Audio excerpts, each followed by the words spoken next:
এক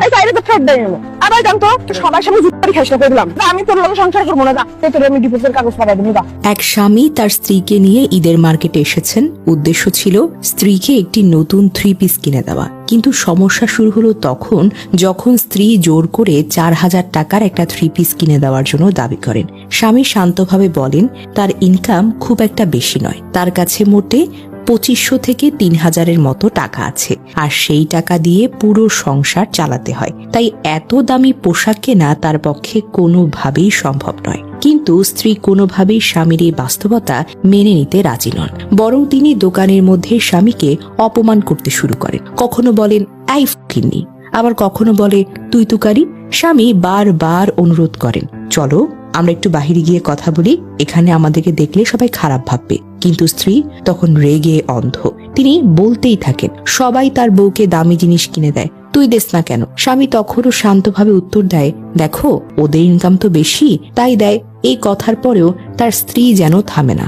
এক পর্যায়ে তিনি দোকানের ভেতরেই বসে পড়েন, ঘোষণা দেন এই 3 পিস না কিনে দিলে আমি এখান থেকে যাব না। এমনকি তিনি স্বামীকে পেটাও করেন, যা উপস্থিত মানুষকে হতবাক করে দেয়। কিন্তু আশ্চর্যের বিষয়, এই পুরো ঘটনার সময় স্বামীটি অসাধারণ ধৈর্যের পরিচয় দেন। তিনি একবারও গলা উঁচু করেননি, একবারও মারমুখী হননি, বরং বারবার বোঝানোর চেষ্টা করেছেন। কিন্তু স্ত্রী তখনও থামেননি। তিনি আরো ভয়ঙ্কর হয়ে কথা বলেন যদি এই 3 পিস তুই আমাকে কিনে না দিস আমি তোর সাথে সংসার করব না, আমি বাসায় গিয়ে তোর কাছে ডিভোর্সের কাগজ পাঠিয়ে দেব। এমনকি তিনি এটাও বলেন আমি এই 3 পিস নিয়ে বাসায় যাবো, যে বেড়া দিবে আমি তার লগে বিয়ায় বসবো। এই কথা শোনার পর স্বামীটি একেবারে নিশ্চুপ হয়ে যান। তার মুখে কোনো কথা ছিল না, শুধু ছিল অপমান, অসহায়ত্ব আর নীরব কষ্ট। একজন পুরুষ যে তার সামর্থ্য অনুযায়ী স্ত্রীকে খুশি করার চেষ্টা করছিল, সে মানুষটিকেই প্রকাশ্যে এভাবে অপমান করা হলো। ভিডিওটি ভাইরাল হওয়ার পর সামাজিক যোগাযোগ মাধ্যমে ব্যাপকভাবে আলোচনা শুরু হয়। অনেকেই বলছেন এই ঘটনাটা শুধু একটা পরিবারের বিষয় নয়, এটি সমাজে বাড়তে থাকা ভোগবাদী মানসিকতার একটি জ্বলন্ত উদাহরণ। অনেকে আবার প্রশ্ন তুলেছেন একজন মানুষ যখন তার সামর্থ্যের সীমা স্পষ্টভাবে জানাচ্ছেন তখন তাকে অপমান করা বা জনসম্মুখে ছোট করা কি কোনোভাবেই গ্রহণযোগ্য?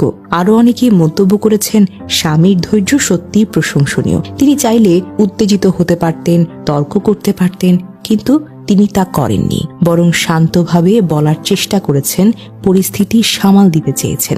আমরা কি আজ এমন এক সমাজের দিকে এগোচ্ছি যেখানে সম্পর্কের মূল্য কমে যায় আর বস্তুগত চাহিদা হয়ে উঠেছে সবচাইতে বড় বিষয়?